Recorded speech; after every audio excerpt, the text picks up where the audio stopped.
আজকে এখানকার পরিবেশ অনুপাতেই আমার বিপক্ষ কবি শ্রদ্ধেয় নিশিকান্ত সরকার মহাশয় পাল্লা নিয়েছে। উনি কি নাম ধরেছে? উনি কি হয়েছে? নারদ মুনি। এই নাম যদি শুনি, ওরে কপাল রে, সকালবেলা যদি উঠে কেউ নারদ নারদ কইয়ে ঘুম ভাঙে, ওই দিন তার ঝগড়া করতে করতে যাবে। দেখবেন কোনো বাড়ি ঝগড়া লাগছে এখনো পুরো লেগে পারে নাই। হয়তো বৌমাকে বলছে শাশুড়ি, আমার এক কাপ চা বানাই নিয়ে এসো, ভুল করে হয়তো একটু চিনি দিতে মনে নাই। তোমার মা তোমাকে চা তৈরি করাও শেখায়নি? আমার কি সুগার আছে নাকি যে চিনি দাওনি? ওই চিনি দিতে লবণের কৌটোতে 2 চামচ লবণ দিয়ে দিয়েছে, নুনি পোড়া চা। বৌমা ভাবছে আমার মা তুলে কথা বললো, আপনি এরকম কথা বললেন, না হয় আমি ভুল করে দিয়েই ফেলেছি, এতে কি দোষ করেছি?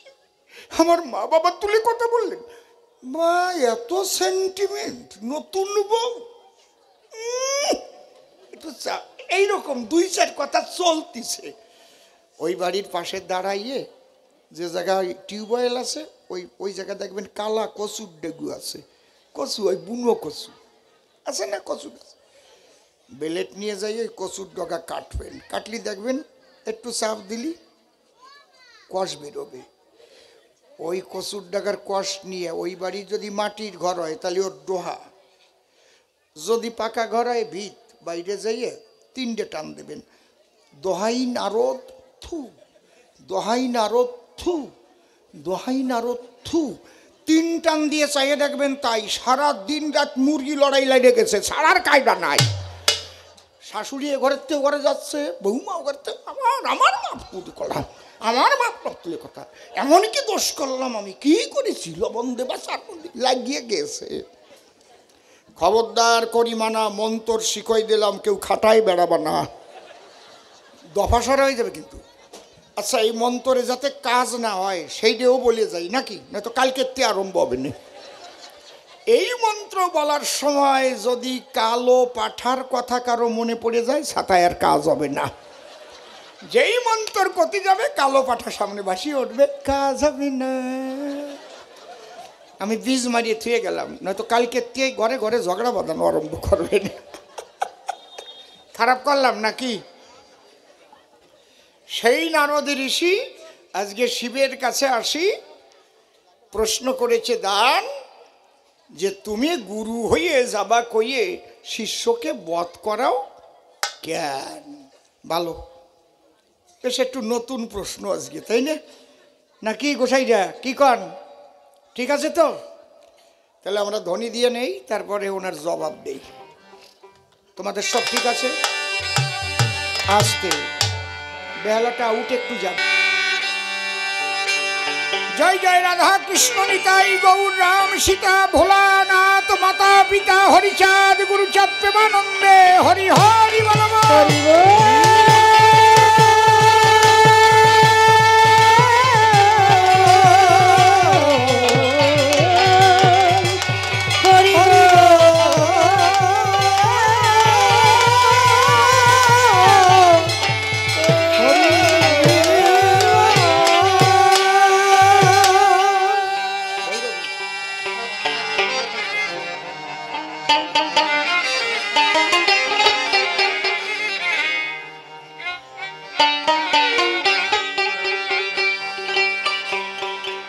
ও তুই আনে কথায় কান দিস না পাখি,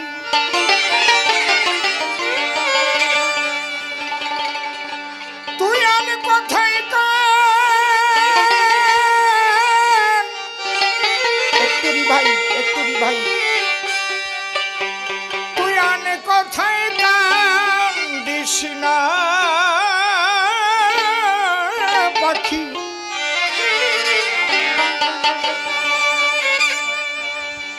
হারাবি পরম ধনে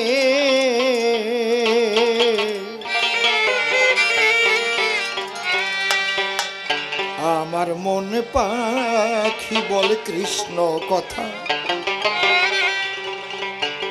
বসে হৃদয় নিকুঞ্জ বনে আমার মন পাখি বলে কৃষ্ণ কথা বসে হৃদয় নিকুঞ্জ বনে আমার মন পাখি বলে কৃষ্ণ কথা তুই আনে কথায় কান দিস না পাখি আর কথায় কাঁদিস না পাখি ও তুই আনে কথায় কান দিস না পাখি হারাবি পরম ধনে মন পাখি বলে কৃষ্ণ কথা বসে হৃদয় নিকুঞ্জ বনে আমার মন পাখি বলে কৃষ্ণ কথা মন পাখিকে কবি বলছে কি বলছে মন পাখি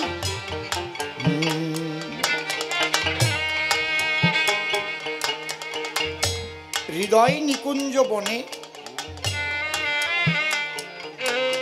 আন কথায় কান্না দিয়ে একাকী বসে মন পাখি কৃষ্ণ প্রেম রসে ভাসো আর কৃষ্ণ গুণাগুণ গাও। মায়েরা মায়েদের কাছে আমি করজোড়ে প্রার্থনা করছি কেউ আন কথা বলবেন না, একদম নীরব, একদম নীরব, একটা কথা হবে ছোট মুখে কুলুপ নীরবতা সহকারে গান শুনতে হবে। ছোট ছোট আলাপ, ছোট আলাপে কষ্ট বেশি, একদম টাইট করে।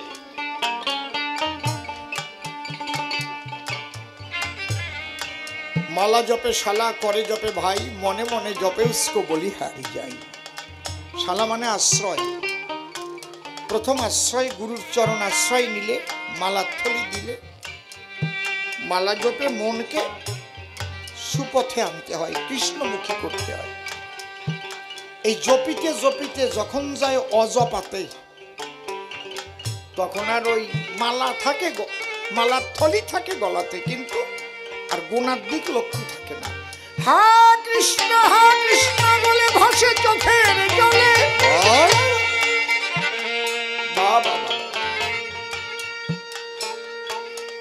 সেই কথাই কবি বলছে ও তুই আন কথায় কান দিস না পাখি, আন কথায় কাঁদিস না পাখি হারাবি পরম ধনে মন পাখি বলে কৃষ্ণ কথা বসে হৃদয় নিকুঞ্জ বনে আমার মন পাখি বলে কৃষ্ণ কথা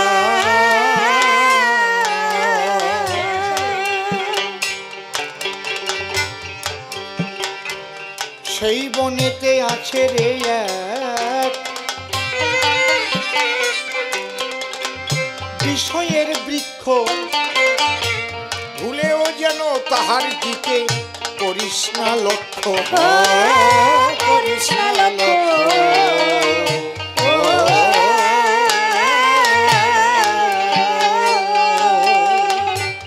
সেই বনেতে আছে রে এক বিষয়ের বৃক্ষ,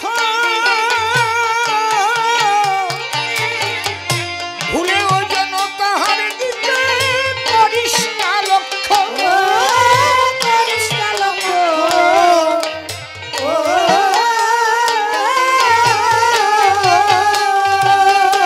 তুই রক্ষা করে গুরু বাক্য, রক্ষা করে শ্রী গুরু নিতাই গৌর প্রেমানন্দে হরি হরি হরি হরি। তুই রক্ষা করে গুরু বাক্য, রক্ষা করে গুরু বাক্য চল নাই অতি সাবধানে মন পাখি বল কৃষ্ণ কথা বসে হৃদয় নিকুঞ্জ বনে আমার মন পাখি বল কৃষ্ণ কথা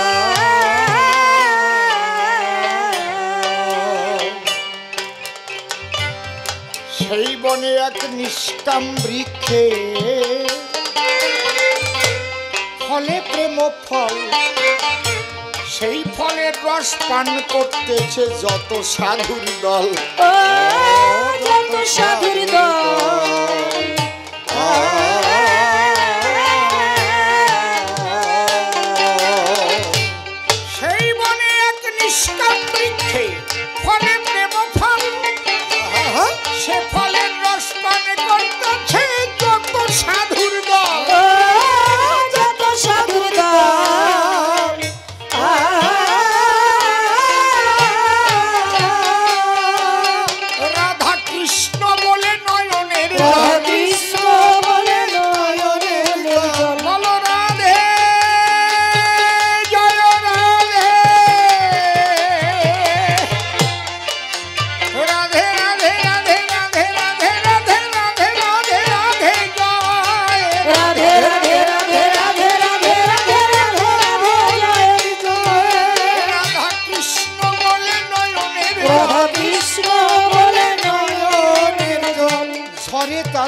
কৃষ্ণ কথা বসে হৃদয়ে নিকুঞ্জ বনে আমার মনে পাখি বলে কৃষ্ণ কথা অসীম বলে মন পাখি ঘর গোপিকার সভা আমার গোলক তারক মহানন্দ অশ্বিনীর যে ভাব অশ্বিনীর যে ভাব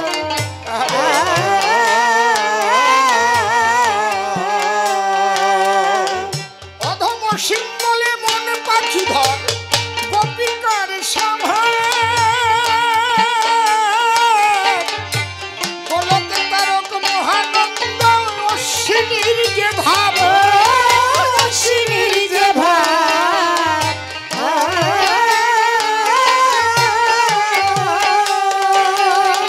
তোর হৃদয়ে জাগবে মহাভাব হৃদয়ে জাগবে মহাভাব তোর হৃদয়ে জাগবে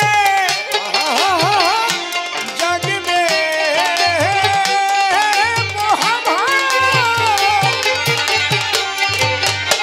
তোর হৃদয়ে জাগবে মহাভাব হৃদয়ে জাগবে মহাভাব ঠাকুর ভবা পাগলার স্মরণে মনে পাখি বলে কৃষ্ণ কথা নিকুঞ্জ বনে আমার মনে পাখি বলে কৃষ্ণ কথা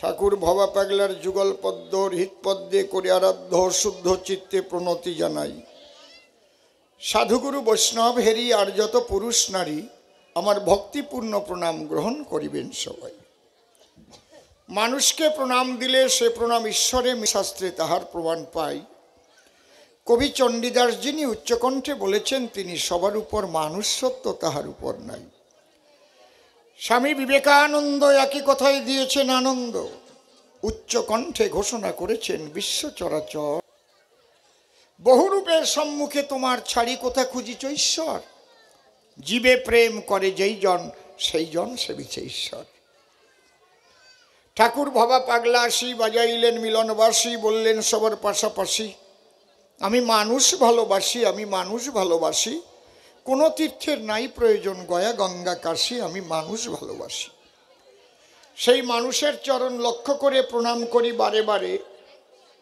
এই মানুষে যদি কৃপা করে কৃপা করবেন কৃষ্ণ কালো শশী আমি বুঝতে পারি না মোটে এই পাশে যারা বসেছে আমার সন্নিকটে ওনাদের ভিতরে কেন গন্ডগোলের বাপ ফুটিয়ে ওঠে আমি কতবার করপুটে করলাম এদের মানা তোমরা থাকো চুপ করে আমি গান গাইবো আসরে কেউ কথাবার্তা বলে না ওনারা না কয়েই পারে না ও দিদি কি খাইয়াইছিস চুপ করে থাকেন সবে কৃষ্ণ কথা শুনতে হবে এই কথা কই না এই বাচ্চা এই যে বাচ্চাটা কার মাথায় টুপি দেওয়া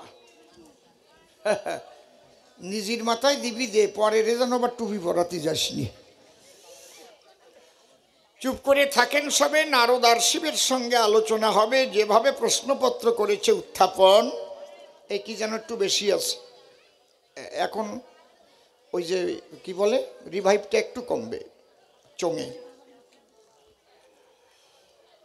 এবার আমি নিজের নাম দিয়ে বাদ করিতে কাব্যাস্বাদ নাম ধরিব পাগলা পঞ্চানন আমার কাছে বলুন দেখি আমি শিব নামে কথা বলতে পারি নাকি কোন জীব শিবের ভূমিকা করতে পারে না গ্রহণ কেন টলে জীব আর অটলে শিব স্বয়ং পঞ্চানন আমরা থাকি টলাটলির ঘরে যখন যাই নারীর গোচরে যাওয়ায় তা সবাই জানে চরাচরে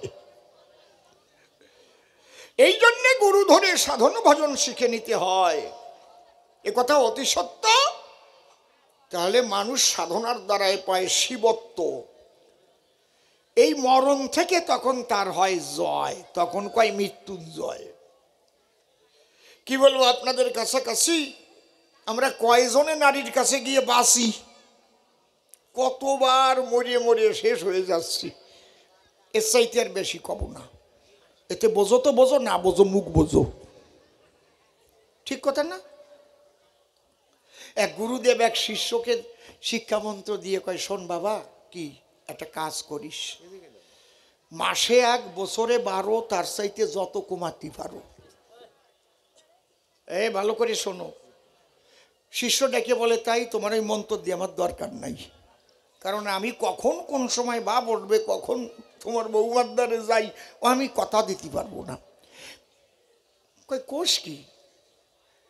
গুরু বলে, তাহলে আমার কথাটা ধরো, মাসে 2 অন্তত মানো, দিন 15। কয় আমি কথা দিতে পারবোই না। শুয়ে পড়লি কোন বাবা, আমি করতে পারবো না। গুরু বলে, কথা নিস, অন্তত সপ্তাহে 1টা দিন এইটুক সময় দিস, তাহলে মাসে হবে 4 বার। কয় মোটে আমি কথা দিতে পারবো না আপনার দ্বার, ওই গুনিয়ে গুনিয়ে পারবো না। তো কি করবি? কয় তোমার মন্তর ফেরত নিয়ে নাও, তারপরে বলবা তাই আমার কথা ঠিক রাখিস নাই। কয় অন্তত অমাবস্যা পূর্ণিমাটা পালিস। তাও বলতে পারবো না, ও ছাতা আমি বুঝি না, কবে কোন অমাবস্যা না পূর্ণিমা লেপের তলায় ঢুকলি তাই দেখা যায় নাকি? কয় আমার কথা নিস, জন্মবারটা অন্তত পালিস। কয় আমি কথা দিতে পারলাম না। গুরুদেব বলে, তাই? তোর মতো শিষ্য আমি একটাও পাই নাই, তুই যা আমিও তাই, আমিও তাই। হরিবল হরিবল। এখন এইরকম চটিয়া গুরুর যদি মতিয়া শিষ্য হয়, তাদের থাকে মরণের ভয়। আর প্রকৃত গুরু যদি পায়, দীক্ষা গুরু কৃষ্ণ আমার শিক্ষা গুরু রাই, বৃন্দাবনের ভজন তত্ত্ব যাহার কাছে পাই, ঊর্ধ্বলিঙ্গ ঊর্ধ্বজনী ঊর্ধ্বরতি হয়, ঊর্ধ্ব না হইলে জীব যাবে জমালয়, পুরুষের লিঙ্গ হয় মস্তকের মণি, তাহা দিয়ে খেলা করে দেবপদ্মজনী, সাধকের স্থান হয় বৃহৎ বৃন্দাবন, শ্রীরাধিকা হয় তার প্রেমের মহাজন। কথাগুলোর কত ওজন, যারা জগতে রসিক সুজন, যারা করে অটল ভজন, তারা ছাড়া কেউ জানে নাই বসুধায়। এই জন্য টলে জীব আর অটলে শিব শাস্ত্রে দিয়েছে পরিচয়। তোমাদের কতবার করলাম মানা, অমা, এখনো কিন্তু ওই যে বক্স, ওতে টোন বেশি আছে, কিলকিল করে উঠতেছে, বুঝতে পারছো? খুব লক্ষ্য করতে হবে কিন্তু। মাইক ভালো, একটু ঠিক মতো চালাও, কারণ মেশিন তো সব বাড়ি আছে, চালাতে পারে কয়জন? নেটাই নেয়। আমার না এইসব বাজে কথা ভাল লাগে না, আমার লজ্জা করে কেমন সাতা। আমি ওই ধরনের মানুষ না, জানো। পিছনে মাইক দিয়েছে, আমি করবো কি? এত মানুষ, তুই এইভাবে গান গাওয়া যায়? ওই পিছনে থেকে শোনো। এত মানুষের দেখলে মুখ প্রাণে জাগে কত সুখ। এখন ফিরে যেয়ে যদি এই দিক দেখাই পাছা, তারপরে হাতে ধরাই দেবে না আসা। চেষ্টা করবো এইরকম কোনাকুনি, এই বেশি আছে কিন্তু রিসাউন্ড হয়ে যাচ্ছে। চুপ করে থাকেন সবে, এবার অসীম নাম বাদ দিতে হবে, শিব নাম করিব গ্রহণ। আমি অসীম নাম পরিহরি, নাম ধরিলাম ত্রিপুরারি, যিনি শিব পাগলা পঞ্চানন।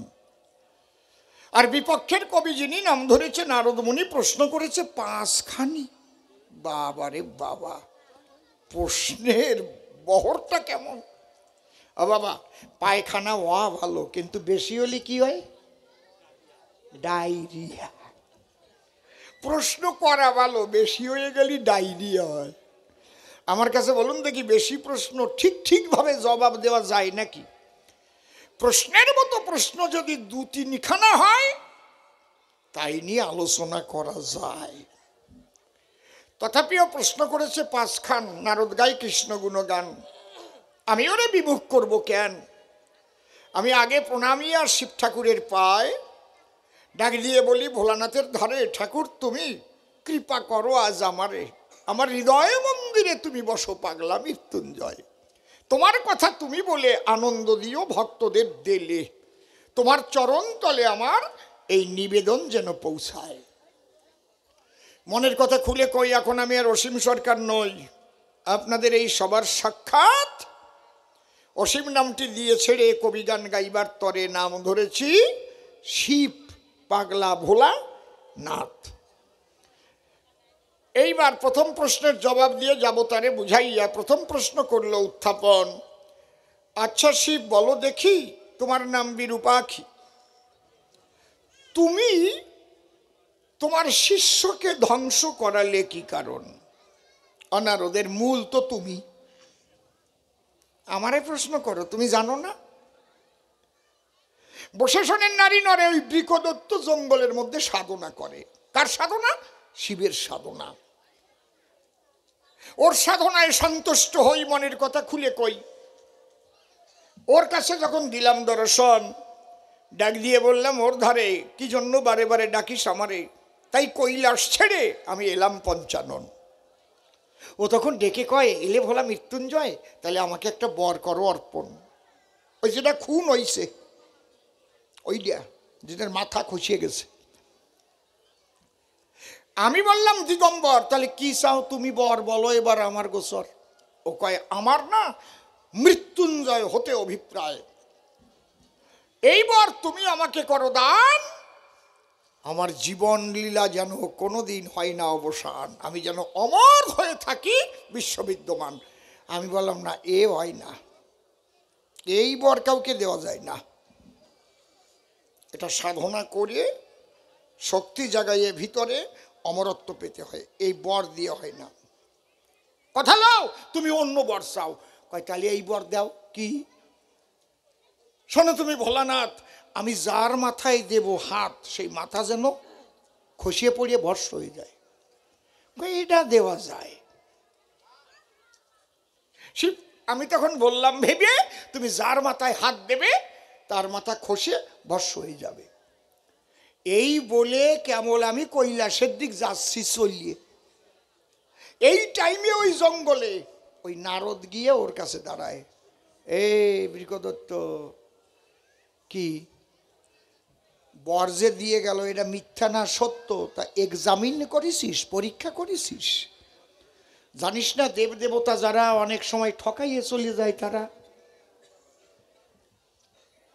ওই নারদের কথার দ্বারা বৃকদত্ত ডেকে বলে, তাই? আচ্ছা নারদ, তোমারে যখন কাছে পাই, এসো তোমার মাথায় দেবো হাত, দেখি হও কিনা বর্ষার সাপ। নারদ কয়, সাবধান, আমি তোরে ভালো বুদ্ধি দিচ্ছি স্যার, দিচ্ছি, আর আমারে করবি চাই?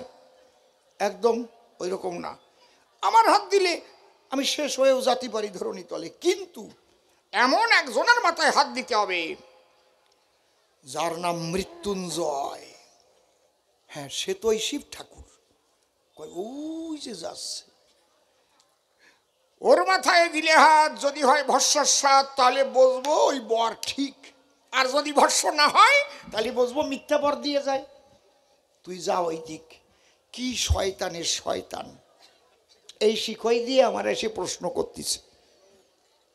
ভাবিছেন ব্যাপারটা কি?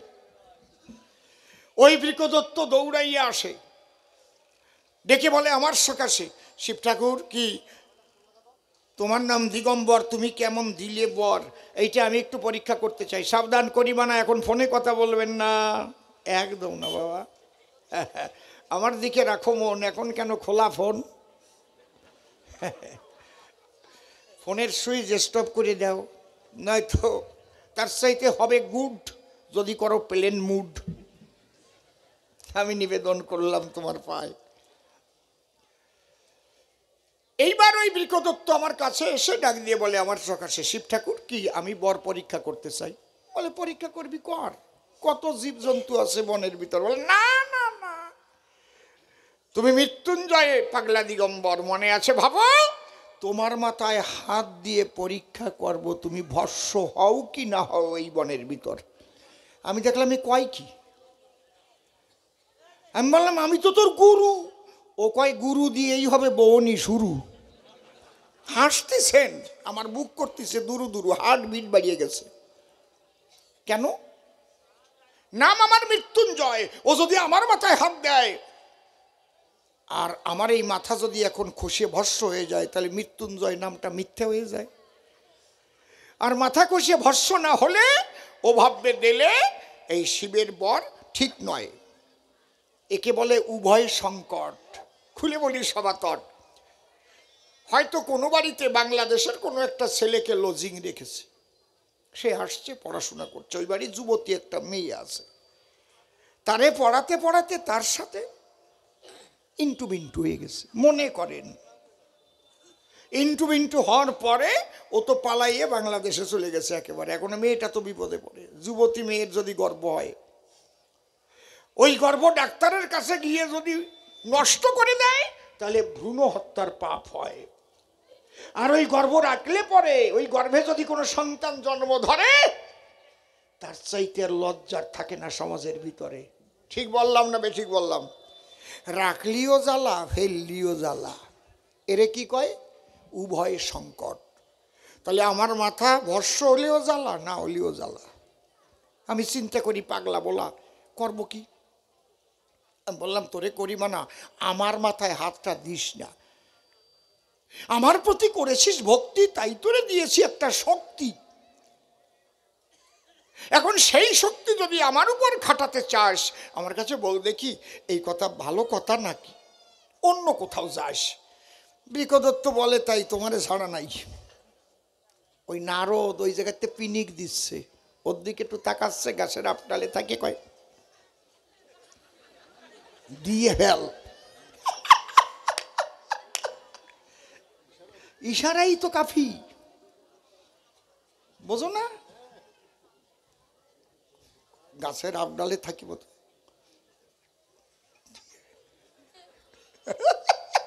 রস পাইছে। এক জামাই শ্বশুর বাড়ি গেছে। এই শোন, ওই শ্বশুরের মেয়ের বিয়ে দেওয়ার পরেও একটা ছেলে হইছে, মানে ওকে গরজের চোটে হইছে। পরের যে ছেলেটা হয়েছে ওটা প্যান পড়া, নাক দিয়ে দরদর করে পড়ে, আবার মাঝে মাঝে জিভ দিয়ে একটু চাটিয়ে খায়, মোছা দেয়। ও কয় তোর পরে নাকি? জামাই যে খেতে বসছে, কি সুন্দর মাছের মাথা দেশে, কই মাছ দেশে, ইলিশ মাছের পেটি, রুই মাছের গেটি। মানে ওই যে যে ছোট শালা, ওই ৬-৭ বছর বয়স, তো ও দাঁড়ায় দাঁড়াইয়ে খাতে ইচ্ছে করতেছে ওর। এখন ওর শ্বশুর মশাই ডাকিয়ে কয়, আজ আমাই তোমার সাথে দুটো ভাত খাতে চায়, ওরে ডাকিয়ে নাও। ওই নিয়ে ভাত খাওয়া যায়, ওই দেখলেই ভাত খাওয়া যায়। আপনারা কারো যদি খাবার সময় মনে পড়ে, তাহলে ভাত যাবে ভিতরে, যে ওইরকম চাটতিছে, বুঝতেছে।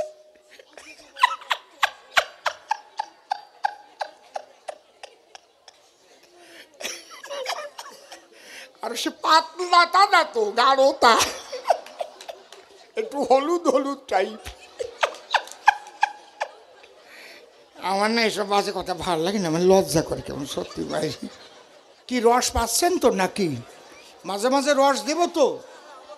আমি যদি মাঝে মাঝে রস না দেই, অনেকে ভাববে ওনারা আগের মতো আর রস নেই। অত সোজা না। অন্তরে করো ধারণা, বান্দর বুড়ো হয়ে গেলেও গাছে ওঠা স্বভাব যায় না। এখন ওরে তো আর ডাক দেয় না। এখন শ্বশুর মশাই একটু রেগে গেছে, ও জামাই, ছেলেটা দাঁড়াই আছে, একটু কই মাছ দিয়ে ভাত খাবে। ওই শুনে ওর বউটাও আসছে। তুমি কি করতেছো বোঝো না? ও তো তোমারই শালা, ছোট শালা, পেট পোষাতা, তার বুকে কত জানে। সে একটু জামাই বাবুর কাছে যাবে, কই মাছ দিয়ে ভাত খাবে। আর ওই করতেছে, ওই হাত দিয়ে কই মাছ দিয়ে ভাত খাবে।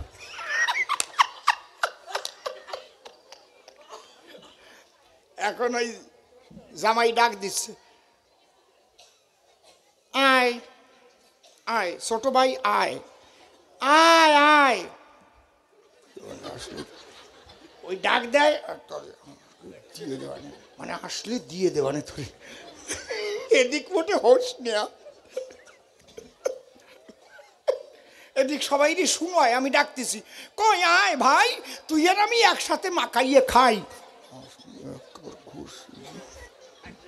এক ঘুষি মারবো আসলে।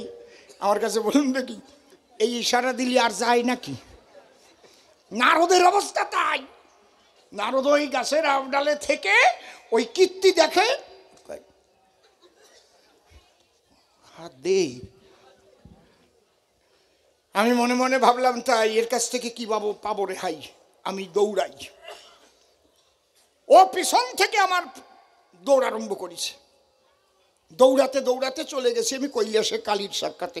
কালী কি বাঁচাও, কি হয়েছে? ওই যে বৃকদত্ত পিছনে পিছনে আসছে। বৃকদত্ত আসছে তা কিসের ভয়ে? বলে না, আমি দিয়েছি বর দিগম্বর, ও হাত দেবে যার মাথায়। বলেছি আমি ভোলানাথ, মাথা খসে হবে ভরসার স্বাদ। ও এখন আমার মাথায় হাত দিয়ে পরীক্ষা করতেছে। তুমি একটু যাও, তুমি যাও, ঠেকাও, খান্ডা খানা নিয়ে ওরে দুখণ্ড করে দাও। কালী করে মানা, ওই বেজালের মধ্যে আমি যাবো না। আমি কোপ দেওয়ার আগে যদি আমার মাথায় হাত দিয়ে বসে, মাথা যাবে নে খসে, যাও কেন? আমি ডাক দিয়ে বললাম, কালী তোমার কাছে আসি মনের কথাটা বলি। মনের কথা বলো। আর শ্মশানে মশানে যে কার গান গাও? বললাম তাহলে কি করি এখন বাঁচা যায়, সম্মান রক্ষা হয়? কয় যার গান ভোলানাথি শান গাহ সর্বদায়, তুমি যাও সেই গোবিন্দের ধারে। বিপদে পড়িলে পরে যদি কেউ গুরুর চরণ শরণ লয়, জয় গুরু বলে ভাসিয়া দুই চোখের জলে বিপদ মুক্ত হওয়া যায়। এই তো আমি দেখে বললাম ত্রিপুরারি, এই জন্যেই বলে ঘরে থাকলে সতী নারী। তাহলে বিভিন্ন বিপদ থেকে স্বামী উদ্ধার পায়। কথা কইস নে, সতী নারীর লক্ষণ আছে না? হ্যাঁ, ক্রোধে হাস্যা রতিবেশ্যা, ভোজনে জননী সমা, বিপদে সুবুদ্ধি দাত্রী, সানারী প্রাণ দুর্লভা। যদি স্বামী রাগ করে, ক্রোধ করে, সতী নারী এমন একটা মিষ্টি হাসি দিয়ে হাসিয়ে পড়ে, তুমি আমার এই কথাটা বলতে পারলিয়া। স্বামী যদি লাঠি নেয় হাতের ভিতরে, কোন সময় পড়িয়ে যায় তো ঠিক হাসি দেখিয়ে। বুঝতে পারছেন কি বলছি? আর যদি অসতী নারী হয়, স্বামী লাঠি ধরলে পরে উনি গিয়ে রান্না করে বটি বাড়ি করে চলে আয়, তোর একদিন আর আমার একদিন। ঠিক কইছি কি বা ঠিক কইছি? সত্যি কথা কও, একদম ঠিক। আমি মনে ভাবি তাই সতী নারীর কাছে যে বুদ্ধি পাই, তাহলে ওই বুদ্ধিটাই খাটাই। দৌড়াইয়া আমি কৃষ্ণের কাছে দিলাম দর্শন। গিয়ে বললাম, শ্রীকৃষ্ণের ধারে ঠাকুর বাঁচাও তুমি আমার, জীবন ভরে করি আমি তোমার নাম গুণ কীর্তন। কৃষ্ণ বলে, আমার কাছে কি হয়েছে? বলে, ওই দেখো বৃকদত্ত এসে গেছে, আমার মাথায় হাত দিতে চায় এখন। ও বলা না, তোমার মাথায় দিলে হাত, ভয় পাচ্ছ কি কারণ? বলে, না আমি শিখ দিগম্বর, ওরে আমি দিয়েছি বর, হাত দেবে যার মাথার পর খসে মাথা ভস্ম হয়ে পড়বে মৃত্তিকায়। ও এখন ডাক দিয়ে বলে, তাই ও শিব তোমার মাথায় হাত দিয়ে আমি পরীক্ষা করতে চাই। ডাক দিয়ে বলে, কৃষ্ণ কেলে শোনা, শিব একটা কথা শোনো, যাকে তাকে শক্তি দান করতে হয় না। এই কে রে? খারাপ মানুষ যদি কেউ শক্তি জগতে পায়, সেই শক্তি অপব্যবহারে দেশের ক্ষতি হয়। কথা বোঝা গেল কি? মারাত্মক কথা। এই কথাটার মধ্যে যে কি লুকানো আছে মনে রাখবেন। খারাপ মানুষ যদি একবার শক্তি হাতে পায়, জনগণের ক্ষতি হয় সেই খারাপ মানুষের দ্বারায়। বোঝা যাচ্ছে? খালি কবিগান শোনার পরে শিব নারদ শুনে আসলাম, গেলাম ঘরে, এর মধ্যে যে কত কিছু বিরাজ করে, এইটা বোঝার বিষয়। ঠিক বলছি তো? বুঝতে পারছেন? এই শক্তি দেওয়ার হাত বলি আমি সবার সাক্ষাৎ এই সাধারণ মানুষের উপর বর্তায়। হরিবল হরিবল। খালি একটা ছোট্ট করে টিভি দিয়ে শক্তিটা দিয়ে আসবে। ওই শক্তি যেই পাবে, শক্তি পাওয়ার আগে বাড়ি বাড়ি যাবে, ক্যাতরার মাদ্দারে যে কান্ডিয়ে পড়বে। মা একটু মনে রাখো ভাই, বুঝতে পারছেন কি কইছি? আমি অত ভাঙাই করতে পারবো না। হ্যাঁ, তো বুঝলি হয় এক টিভিতে কি শক্তি পাইয়া যায়। তারপরে দেশের দফাসারি যদি দেয়, খারাপ মানুষ শক্তি পেলে দেশ যাবে রসাতলে, তাইতে কৃষ্ণ ডেকে বলে শিব করি তোমায় মানা। আমার কথা লহ শুনে শিব আর এ জীবনে খারাপ মানুষকে এইভাবে বর দিয়ে তার শক্তি বাড়াবো না। দেশের যত নারী নর এক টিপিতে দেবা বর। একটু যেন ভাবে তোমার অন্তর যে কোন জায়গায় টিপতেছি, শালা শেষ করে ফেলাবে নাকি আবার। হরিবল হরিবল, রাধে রাধে। কায়দা আছে, বুঝিয়ে নাও গিয়ে বাড়ি যাইয়ে ভাবো গিয়ে এইবার। কি আমি খারাপ কথা কইছি? যে তারে শক্তি দেয় তারটা মারিয়ে খায়, এই জন্য হাত দিতে যায় তার মাথায়। মর শালা, পাগলা বলা মানুষ তো আশুতোষ, অল্প একটু পালি সন্তোষ। আশুতোষ ওই সকল জনগণ যদি হয়ে যায় আশুতোষ, দেবা কার দোষ? হ্যাঁ, কায়দা আছে, অল্প একটু পালি আশুতোষ। না হবে না, একাতেই সন্তোষ, আশুতোষ। সাবধান করিব না, শক্তি দেবার সময় করবা বিবেচনা। কার হাতে শক্তি করলে দান, উন্নত হয় আমাদের ভারত মাতার প্রাণ। হরিবল হরিবল। তাই কৃষ্ণ করে মানা, যাকে তাকে শক্তি দিতে হয় না। আমি বললাম ভোলানাথ গোসাই ঠাকুর, আজ তোমার কাছে গেলাম শুনে, আর যাকে তাকে শক্তি দেব না এ ভুবনে, অন্তত এইবারের মতো ক্ষমা চাই। কৃষ্ণ বলে, শিব তুমি আমার কথা লও, ওই বড় গাছের আবডালে গিয়ে দাঁড়াও। আমি তাড়াতাড়ি গিয়ে ওই আবডালে হলাম দণ্ডায়মান। দেখিতে দেখিতে আমার কৃষ্ণ ভগবান বসে শোনেন নারী নরে, সুন্দরী একটা যুবতী মূর্তি ধরে অধরে গাহিতেছে কি মিঠে গান, সুন্দর গান গাইছে। বুঝতে পারছেন? আমার হিয়ার মাঝে লুকিয়েছিলে, মানে গান, সে যে কি গান সুন্দর করে গাইছে। আর নেচে নেচে কৃষ্ণ একেবারে দত্তের সামনে আইছে। দত্ত ওই গান শোনার পরে হাত দেবে কার মাথার পরে। ওই রকম রূপ যদি একবার দেখতে পারে, হাত টাত দেওয়া ভুলে গেছে একেবারে। কাহা সে আয়া, বহুত লাভলি হ্যায়।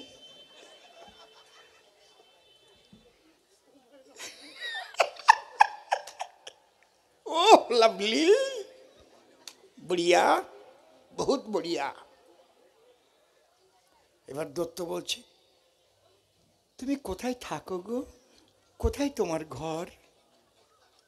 যুবতী ডেকে বলে, দত্তের গোচর, কি বলবো তোমার ঠাঁই জানো, আমার কোনো ঘর বাড়ি নাই, আমি বনে বনে একাকী মনে ঘুরিয়ে বেড়া, আমি করি কত আনন্দের কেলি, ইচ্ছা মতো ফুল তুলি।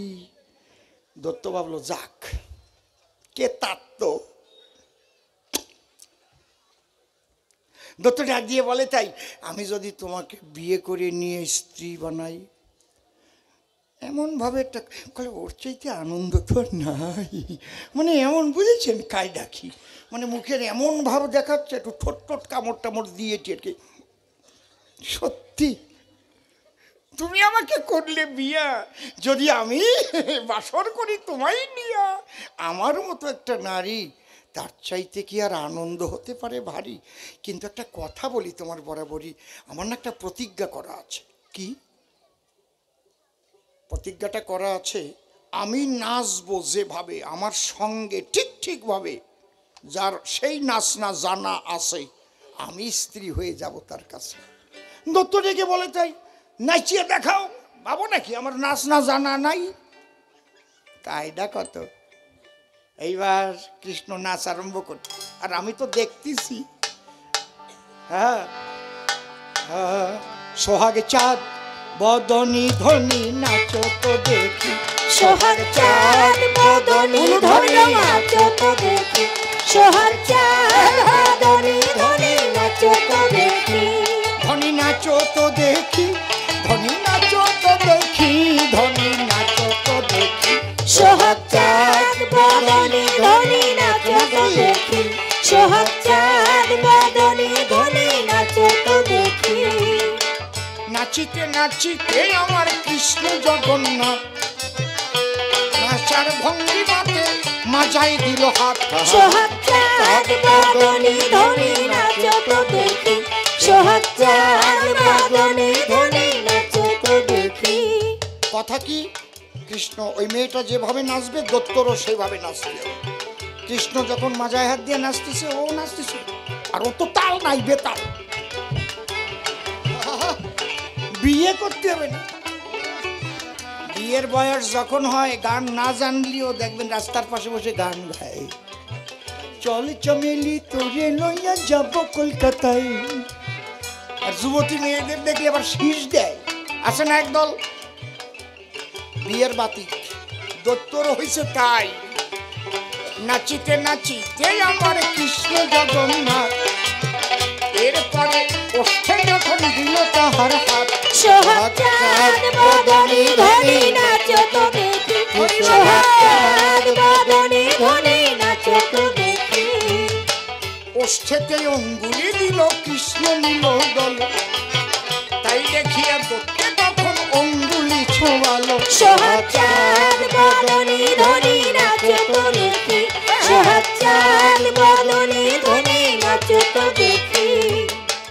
এইবার আমার কৃষ্ণচন্দ্র নাচার ভঙ্গিমায় নিজের হাত যখন কৃষ্ণ নিজের মাথায় দেয়। সোহাগ চাঁদ বদনী ধ্বনি নাচো তো দেখি, সোহাগ চাঁদ বদনী ধ্বনি নাচো তো দেখি।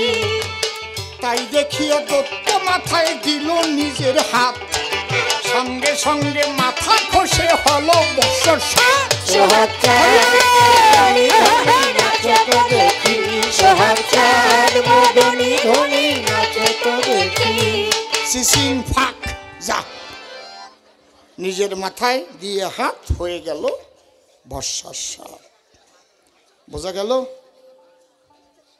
আমি শিব ঠাকুর ছিলাম দূরে, গিয়ে গড়াইয়ে পড়লাম কৃষ্ণের চরণ পরে। ঠাকুর আজকে যা দেখলাম বাঁচাইলে আমার, মনে করি বিবেচনা, হে কৃষ্ণ কেলে শোনা। আর পাত্র না বুঝে জগৎ মাঝে যাকে তাকে আর এইভাবে বর দিয়ে শক্তি বাড়াবো না। পালা যা শুনতেছেন মনে রাখেন কিন্তু, যেন আশুতোষ,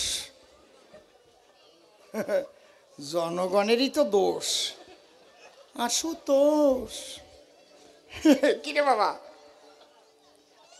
এমন জায়গায় দেবা বর যেন শান্তিতে থাকো জীবনভর। হরিবল হরিবল। এইবার শোনেন, তাহলে আপনারা কোন আমি কি গুরু মারিছি না গুরু এই শিষ্য মারিছি না শিষ্য নিজে নিজে মরিছে? আপনারা কোন কথা কন না কেন? নিজে নিজে মরছে না? শিষ্য মল কেনে? শিষ্যের কামনা জেগেছিল মনে, ওই নারীকে বিবাহ করে নিয়ে যাব ভবনে, ওই নারীকে অঙ্কশায়িনী করে থাকবো এক খাটের পরে। কত কিছু চিন্তা করেছে, বোঝা যাচ্ছে কি? এই জন্য দেহের মধ্যে ষড়রিপু আছে বর্তমান। এইবার একটু দেহতত্ত্ব আপনারা শুনে যান। কাম, ক্রোধ, লোভ, মোহ, মদ, মাৎসর্য যারে কয়, এই যে দেহের মধ্যে আছে আমাদের রিপু ছয়। এ কথা কয়ে না, বসে শোনেনি জানি লোক, পৃথিবীতে যে জাতি যে বর্ণ হোক এই ছয় রিপু সবার মধ্যেই রয়। হিন্দুদের আছে, মুসলমানদের নাই তা না রে ভাই। মুসলমানদের আছে, হিন্দুদের নাই তা না। আস্তে আস্তে কিছু কইয়ে নাও, ঢুকিয়ে পড়িছে তো। এখন ভয়তে কোন জায়গায় যাবে ঠিক পাচ্ছে না। এই জায়গায় যদি একটা ব্যাঙ আসতো তাহলে সে ভয় পাতো? লাভ দেখে নরকলের মধ্যে যে বসে থাকতো। কেন?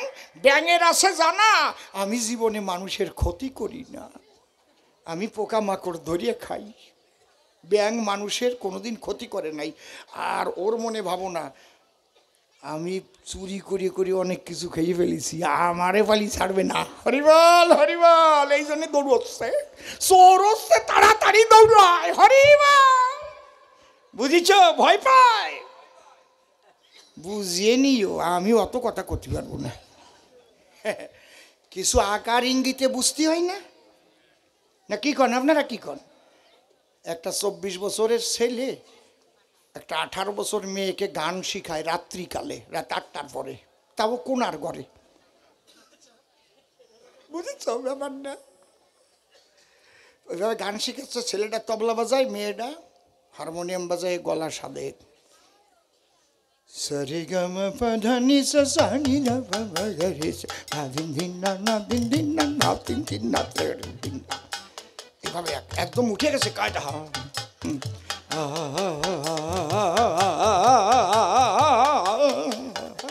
হঠাৎ কারেন্ট অফ হয়ে গেছে। ওর মা রান্না করে, মেয়েটা বলে চিৎকার করে, ও মা কথা মানো, তাড়াতাড়ি আলো আনো। ওর মা করে মানা, যতক্ষণ আমি হেরিকেন নিয়ে না যাব তোর মাস্টার যেন ডুগি তবলা বাজনা থামায় না। মেয়েটা কয় কেন, এই অন্ধকারে বাজাবে কেন? কয় ঠিক বাবা নে, ওই শব্দ যেন আমি 2 তালার শুনতে পারি, তাই নাহলে ওই হাত কোন জায়গা দিয়ে বাজবে না তা কোয়া যায় না। কায়দা কত, ইশারাতে কাভি। খবরদার করি মানা, ও ডুগি তবলা বাজনা কিন্তু যেন বন্ধ হয় না। আমার খারাপ কথা করছি নাকি? আমারে খারাপ ভাবতেছ তোমরা? আমি কান ধরছি মা। এরকম রসের কথা বলবো বলবো, এরকম রসের কথা? ওই বুড়িও কয় হ কম।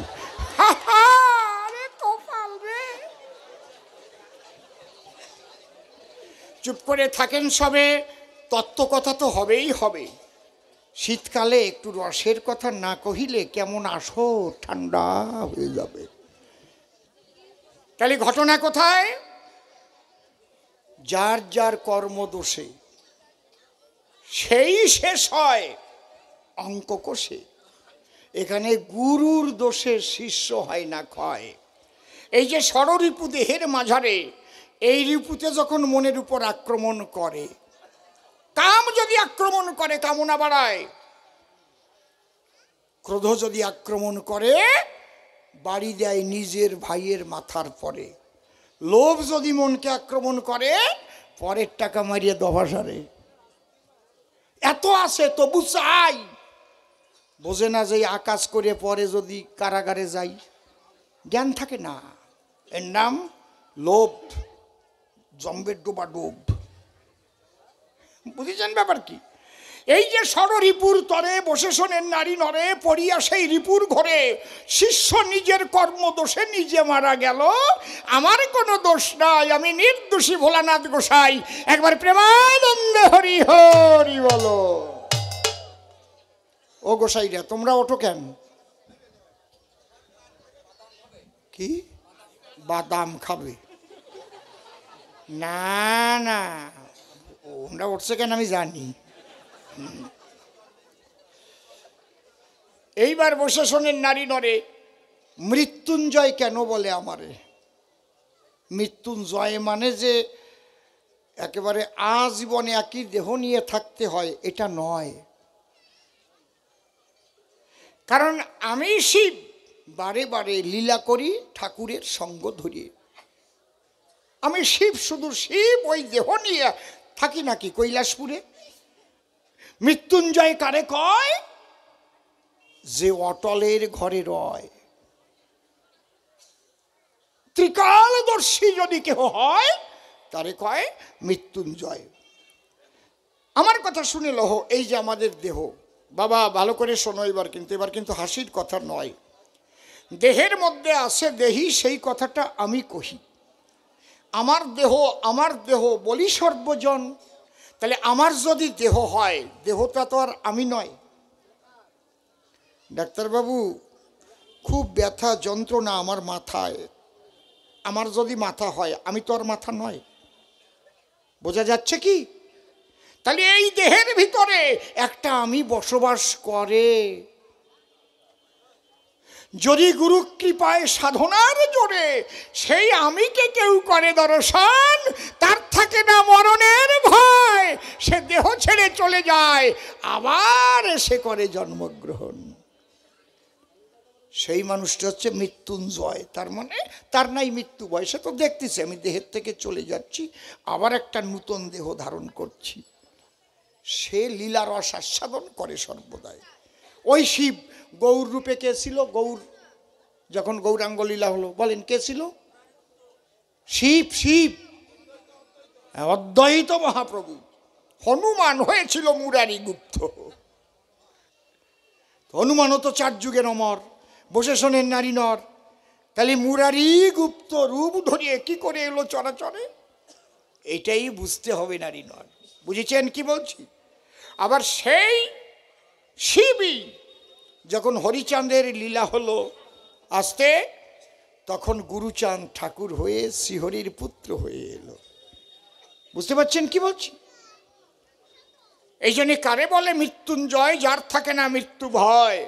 আত্মতত্ত্ব জ্ঞান যে করিয়াছে লাভ, দাঁড়িয়ে বলি সবার ঠাই তার মরণের ভয় নাই, তার সদানন্দ সর্বানন্দ স্বভাব। ও কয় ঈশ্বর মানুষ সৃষ্টি করে আবার মরণ রাখছে কিসের তরে? এই মৃত্যু যদি না থাকিত, আপনারা একটু চিন্তা করুন তো যথাযথ, তাহলে এই মানুষগুলো বুড়ো হয়ে হয়ে কোন জায়গায় থাকতো? তারপরে বুড়ো মানুষ দিয়ে পালা দিয়ে রাখতো? হাসার কথা নয়। তাহলে মৃত্যু কারে কয়? একটা আত্মা দেহ ধরে, আবার সেই লীলা করে বৃদ্ধ অবস্থা হলে পরে আত্মাটাকে নিয়ে আবার একটা নূতন দেহে পাঠায়। সে কেমন দেহ পাবে?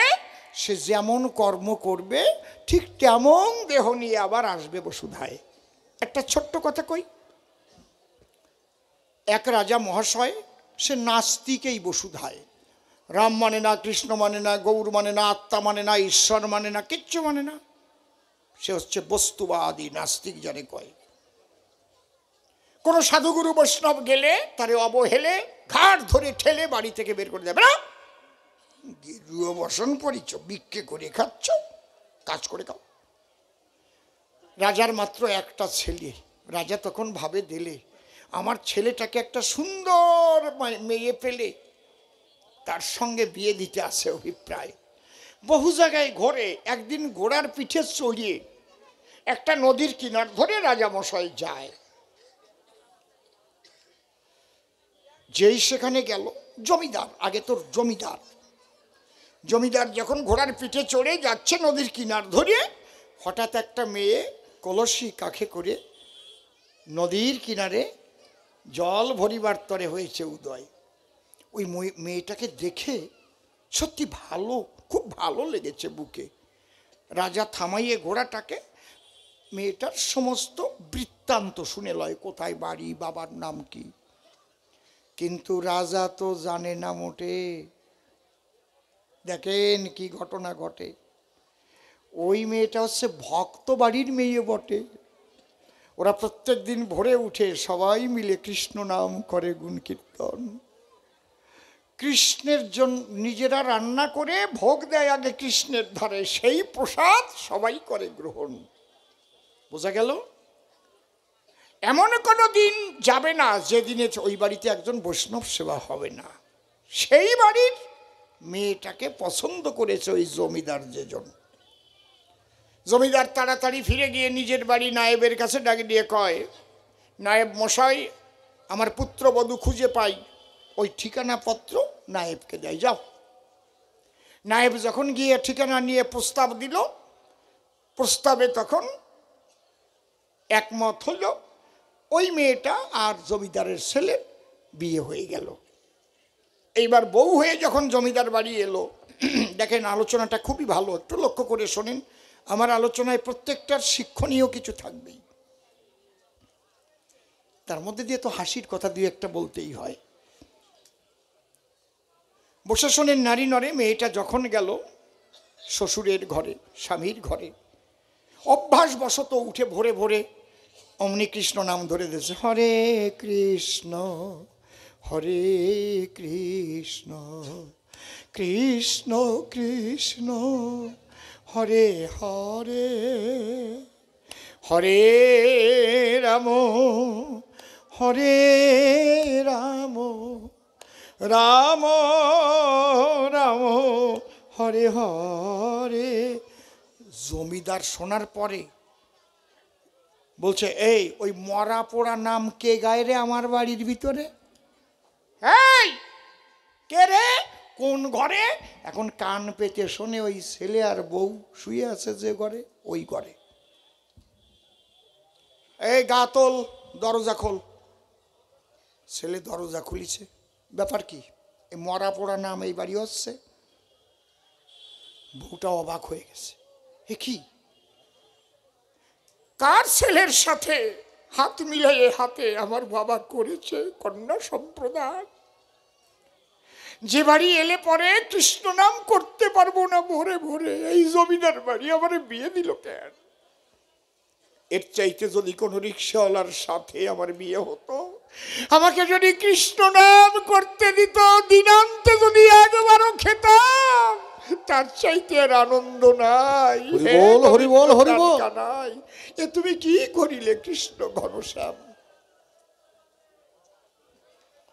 আস্তে আস্তে যেতে দাও, যানবাহন চলাচল বন্ধ হবে না, সবাই সরে দাঁড়াও, খুব সাবধানে যাও। ড্রাইভার তুমিও, উপরে তার টার থাকতে পারে, একটাও যেন না ছেড়ে, ছেঁড়া সিঁড়ি যেন আরম্ভ না হয়, সাবধান। কারণ তুমি ছিঁড়লে ওরাও ছেঁড়া আরম্ভ করবে না।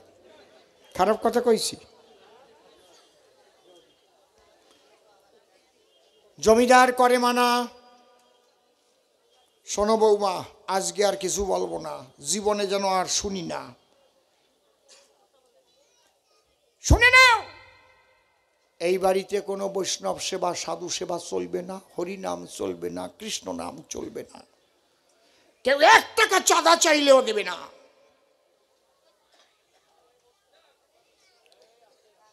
শুনিয়া তখন শ্বশুরের কথা পুত্র বধূ পেয়ে ব্যথা, সিক্ত হলো চোখের পাতা, অঝরে ঝরিছে বেয়ে জল।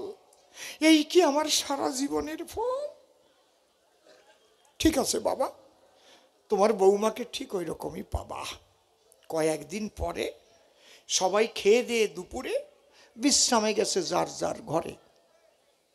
বধূমাতা অন্তরে তো তার অনন্ত ব্যথা, সে এবার বসেছে সেবার তরে। ঠিক এই সময় এক সিদ্ধ মহাত্মা ওই বাড়ি ঢুকে গিয়ে ওই বৌমাকে বলে ডাক দিয়ে, মা কিছু খেতে দেবে আমায়? যে বাড়ির মেয়ে সাধুর দিকে চেয়ে আর মুখে অন্ন যায়, যে বাড়ি প্রতিদিন একজন বৈষ্ণব সেবা না দিলে কষ্ট লাগে দিলে, সেই বাড়ির মেয়ের কাছে কোনো সাধু এসে এক মুঠ খেতে চাইলে তা যদি না দিতে পারে, আমার কাছে বলুন দেখি, তার চাইতে আর দুঃখের কিছু আছে নাকি? চোখ দিয়ে টপ টপ করে জল ঝরে। এদিকে ওই শ্বশুর দেখতেছে, দেখি কি করে। আজকে ওর একদিন আমার একদিন, যদি খেতে দেয় আর জাগা হবে না আমার আঙ্গিনায়।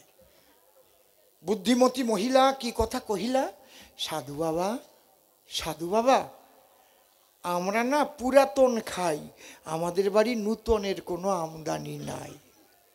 কি বলল?